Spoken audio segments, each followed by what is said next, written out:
A point of order was raised by Ubaisi Saab, K.C. Venugopal ji, Saugat Rai ji. So regarding this point of order, admitting a motion for removal of honorable speaker does not make the office of the speaker vacant. So now it is clear the office of the speaker is not vacant because still the matter is only under consideration. The office of the speaker will be vacant only after adoption of the resolution.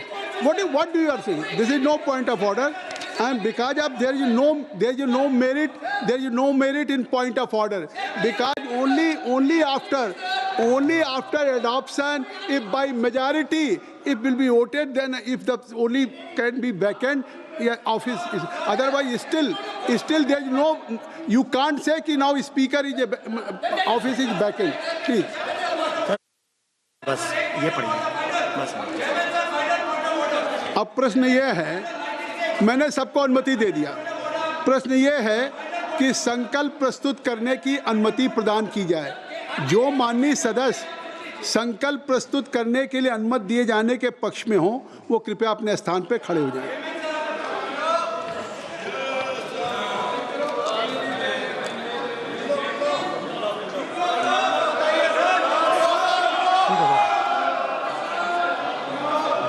पचास से अधिक सदस्य प्रस्ताव के पक्ष में खड़े हुए हैं।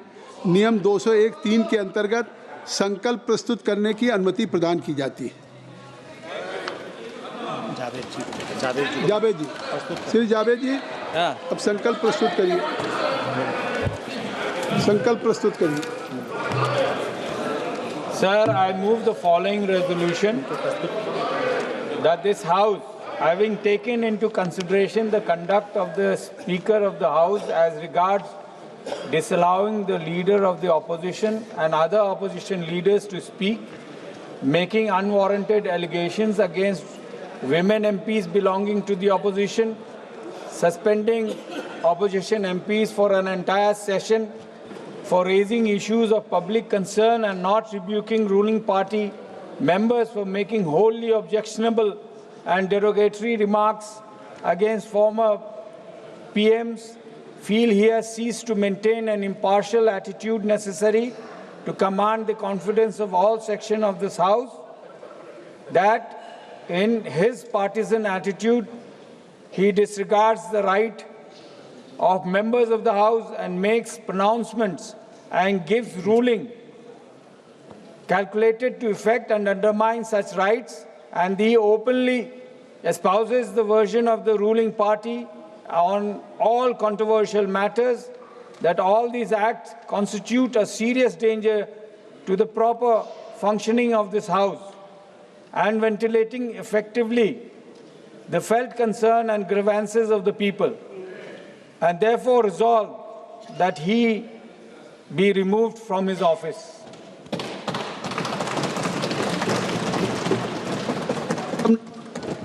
मंत्री जी, permission, I rise to present a statement, Hindi and English versions, showing supplementary demand for grants, second batch for 25-26. नियम 377 के अंतर्गत आज जो मामले उठाने हैं उनकी अनुमति दी जा रही है। वो व्यक्तिगत रूप से 20 मिनट के भीतर मामले का अनुमोदित पाठ सभा पटल पर प्रस्तुत कर सकते हैं।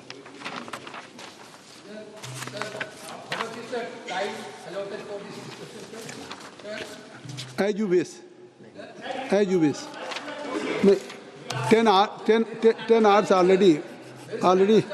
already आज इस विषय पे जिसको हमने अभी अनुमति दी है और प्रस्ताव आया है, इस पे चर्चा करने के लिए 10 घंटे का समय निर्धारित हुआ है। 10 hours और ये चर्चा 10 घंटे होगी। प्रस्ताव की अनुमति भी दे दी है और जैसा स्पष्ट है कि ये सदन में जो संविधान का आर्टिकल 94 है और लोकसभा की जो प्रक्रिया और कार्य संचालन नियमावली 200 है, इसके दोनों के अंतर्गत लोकसभा के अध्यक्ष के पद के हटाने का संबंधित जो संकल्प है उस पर चर्चा अब शुरू होने जा रही है। आर्टिकल 94 के अंदर अध्यक्ष को हटाने के लिए सदन में एक प्रस्ताव लाया जाता है। इसके पूर्व सूचना दी गई हो, लोकसभा के नियमों के अनुसार प्रक्रिया पालन किया जाए। और इसमें मैं कहना चाहता हूं कि जो रूल 200 है, एक मिनट आप सबको सदन के सामने, क्योंकि चर्चा शुरू होगी, इसमें rules of procedure and conduct of business in Lok Sabha है। तो notice of resolution for removal of speaker और deputy speaker, a member wishing to give notice of a resolution under clause C of Article 94 of the Constitution for the removal of the Speaker of the Deputy Speaker shall do so in writing to the Secretary General first and shall furnish the full text of such resolutions on receipt of a notice under sub-rule 1.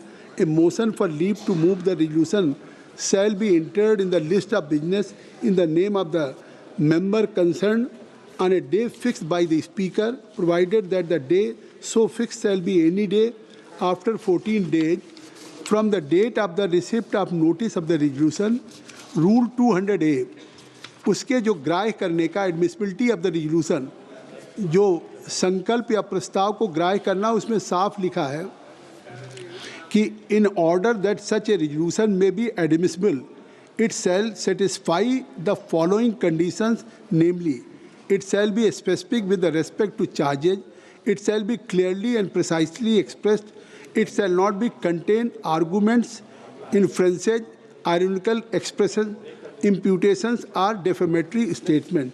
तो कृपया इस सदन के सामने, ये कोई सत्ता पक्ष या प्रतिपक्ष का नहीं है, एक हाउस के जो कस्टोडियन स्पीकर जिनमें सभी का विश्वास है, आज अगर उनके उस पर चर्चा करने आप जा रहे हैं, प्रारंभ कर रहे हैं, तो निश्चित तौर से मैं आपसे अपेक्षा करूंगा कि जो आपने अपने टेक्स्ट में दिया है उस टेक्स्ट तक सीमित रखें, क्योंकि स्पीकर साहब की जेनरसिटी देखिए कि ये 10 फरवरी को जब 2000 नहीं आप नहीं क्यों नहीं, मैं बताऊंगा, ये मैं केवल ये जानकारी दे रहा हूँ, नहीं आप सुन, 10 फरवरी 26 को ये नोटिस आई थी, 10 फरवरी 26 को माननीय सदस्यों के द्वारा ये नोटिस आई थी, जिसमें केसी वेणुगोपाल जी और 119 सदस्यों का था, और 2026 को नोटिस आई, लेकिन उस नोटिस में 2025 अंकित था, उस नोटिस में रिजोल्यूशन नहीं था, उस नोटिस नहीं वो नोटिस है, फिर भी स्पीकर साहब ने उसको कहा कि इसको करेक्ट कराइए, और ये नहीं उस पर सिग्नेचर रिजोल्यूशन पे नहीं था किसी का, जो बाद में दिया गया वो भी फोटो सिग्नेचर था जो वैलिड नहीं था। नहीं, मैं एक बार जेनरसिटी की बात कर रहा हूँ कि अगर स्पीकर साहब ने इसके बाद भी कि अगर फोटो कॉपी आपने संलग्न किया, और जो आज मूव किया है, जिन्होंने जो मूव किया है, चाहे हमारे तीनों लोगों ने, डॉक्टर मोहम्मद जावेद साहब, के सुरेश जी और डॉक्टर मल्लू रवि जी, मैं सदन को बता दूं कि ये तीनों सदस्य के दस्तखत नहीं थे, बाद में दस्तखत स्पीकर साहब ने दिया अनुमति। तो इससे साफ जो एडमिसिबल नहीं हो सकता था, जो ग्राह्य नहीं हो सकता था, सुन लीजिए, तो एक सदन में, अरे आप अपने स्पीकर की जेनरसिटी देखिए कि एडमिसिबल होने की, जो ग्राह्यता होने के जो कारण है, अगर वो ग्राह्य नहीं हुआ, फिर भी उन्होंने खुद अपने ऑफिस से कहा इसको करेक्ट करा लो, इस पर सिग्नेचर करा लीजिए। तो अगर उन्होंने ये अवसर दिया कि अगर आप इस पर कुछ कहना चाहते हैं, तो उन्होंने इस प्रस्ताव को ग्राह्य किया।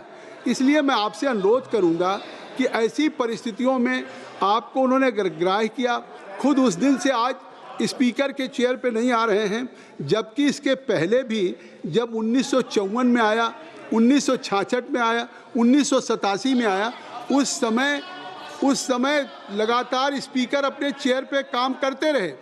हाई मॉरल ग्राउंड पे ये पहले स्पीकर होंगे जिन्होंने नोटिस प्राप्त होने के बाद वो नहीं बैठ रहे थे। तो कम से कम ये पूरा देश इस बात को देखे कि अगर वो आज इस हाई मॉरल ग्राउंड पे इस नोटिस के लंबित रहने तक वो नहीं बैठ रहे हैं। इसलिए मैं कल चाहता था कि इस पर चर्चा हो, इसलिए कि एक स्पीकर जिन्होंने आपके इस प्रस्ताव को ग्राह्य किया, और प्रस्ताव को ग्राह्य करने के बाद अगर इस चेयर पे नहीं आ रहे तो उसका निस्तारण होना चाहिए था। ये बात हमने नहीं, उस समय के प्रधानमंत्री नेहरू जी ने भी कही थी कि इसकी सदन में तत्काल चर्चा हो। नहीं, ये चीज़ें हैं, और उस समय प्रधानमंत्री राजीव गांधी ने भी कही थी। नहीं देखिए, जो चीज़ें रिकॉर्ड पे हैं उसको आप कहाँ ले जा सकते हैं। तो अब उसको अगर आप तो उसको तो नहीं, मैं इसलिए कह रहा हूँ कि आज की जो डिबेट हो अच्छी है। आज की डिबेट हो नहीं, आप क्यों परेशान हैं? चेयर को बोलने देंगे कि नहीं? चेयर को बोलने देंगे नहीं? आखिर इस हाउस में नहीं, मैं आपको केवल फैक्चुअल, केवल तथ्य बता रहा हूँ कि नहीं तथ्य नहीं, देखिए 1954 में एक बार आया था अध्यक्ष नो पॉइंट ऑफ, अध्यक्ष जी बी मावलकर ने कहा था कि पंडित जवाहरलाल नेहरू ने, कि प्रधानमंत्री नहीं कह रहे, आप सुन लीजिए, पंडित जवाहरलाल नेहरू का तो यह विषय अत्यंत गंभीर है, इसे हल्के ढंग से नहीं लेना चाहिए और इसको सदन में आना चाहिए, तत्काल चर्चा होनी चाहिए।